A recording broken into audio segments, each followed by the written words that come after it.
weren't alive in 2001 are learning about September 11th. I'm Michelle Murillo. Katie Couric remembers Willard Scott. He was such a hoot. I'm Mike Murillo. 73 degrees in downtown Washington at 5 o'clock. This is CBS News on the Hour, presented by Indeed.com. I'm Lisa Mateo. On this Labor Day, more than 7 million out-of-work Americans will lose their expanded unemployment benefits as the program expires. My inner voice is me yelling, screaming, trying to be like, what I'm going to do, what I'm going to do, what I'm going to do. It's a harsh reality for people like Gustavo Maria.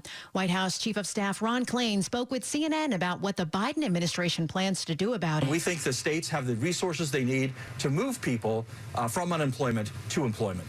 As COVID cases surge to new highs, many healthcare facilities are running out of ICU beds. More from CBS's Lilia Luciano. The Delta variant is driving hospitalizations nationwide to levels we haven't seen since January.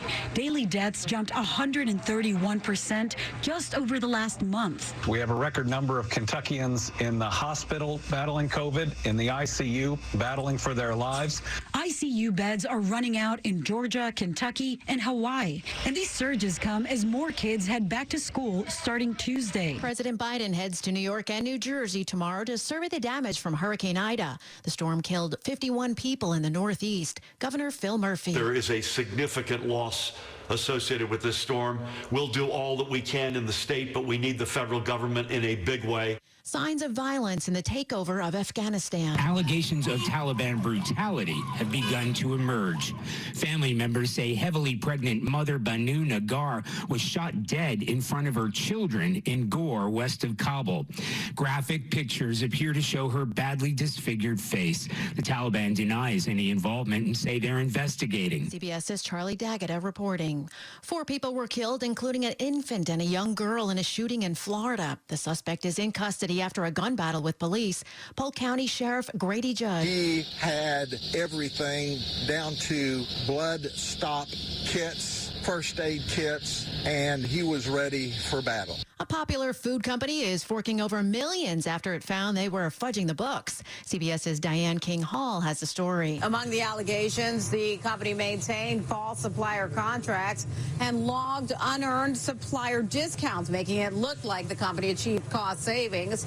Kraft has agreed to pay a $62 million fine, but did not admit or deny the findings. And hold on to your wallet. Your cell phone could be more important than you think. It's already being used as a credit card and for loyalty cards, gym memberships, and even your vaccination status.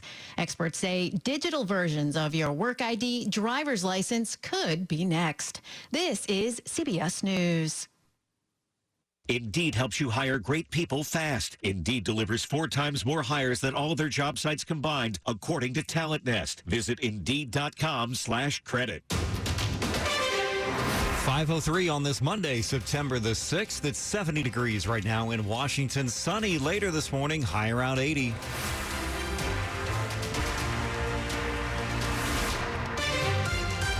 Good morning, everybody. I'm Kyle Cooper. The top local stories we're following this hour. It's a day off for many people today as our nation marks Labor Day, and that means not everything is open. Hours have been modified as well.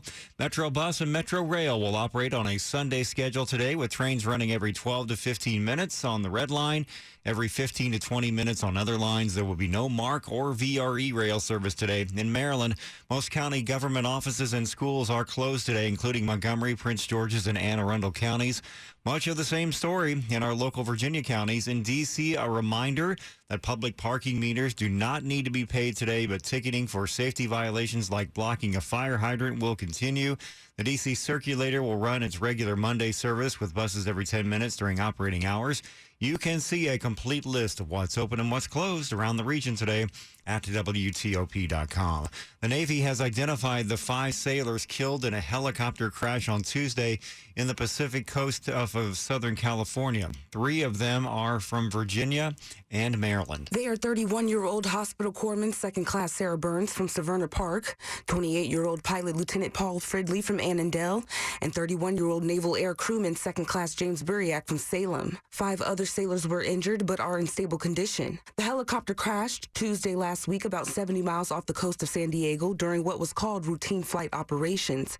The Navy declared the sailors dead on Saturday following days of search and rescue rescue efforts and switched to recovering their bodies. The cause of the crash is under investigation. Acacia James, WTOP News. It's been 2 decades since the September 11th attacks. So how are the next generation of Americans, kids who weren't alive then, learning about it? We continue our coverage September 11th, 20 years later. Generally, there are 2 ways September 11th is taught in school. As a memorial near the anniversary, Reliving what happened that day and paying tribute to sort of victims and maybe looking at the response. Jeremy Stoddard, professor at the University of Wisconsin, who led a survey on how it's taught, says some go deeper as an event that impacted students' lives in ways they don't even recognize as they've never known anything else. Giving up some of our privacy and civil liberties maybe for national security and more of a surveillance state. And with the withdrawal from Afghanistan, he's interested to see how the entire conflict will be made into a complete story in future textbooks. Michelle Morello, WTOP News. You can see more of our coverage on WTOP.com. Search September 11th.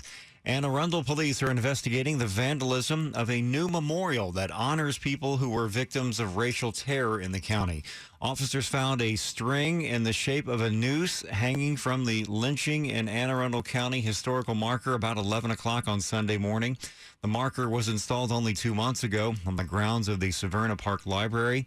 Anyone with information is asked to contact the Anne Arundel County Police Department.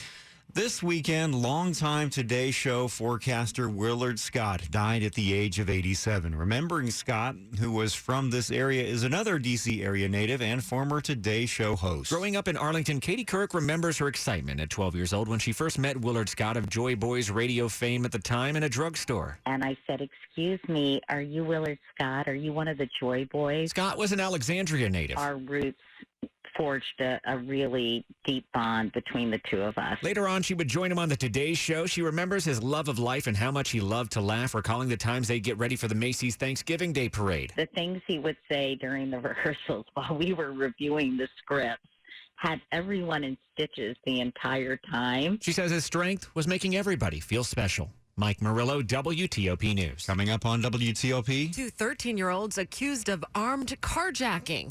I'm Jenny Glick. 5:07. For the ones who are always in the know. Delivery confirmed. For the ones who keep things running. For the innovators and the problem solvers.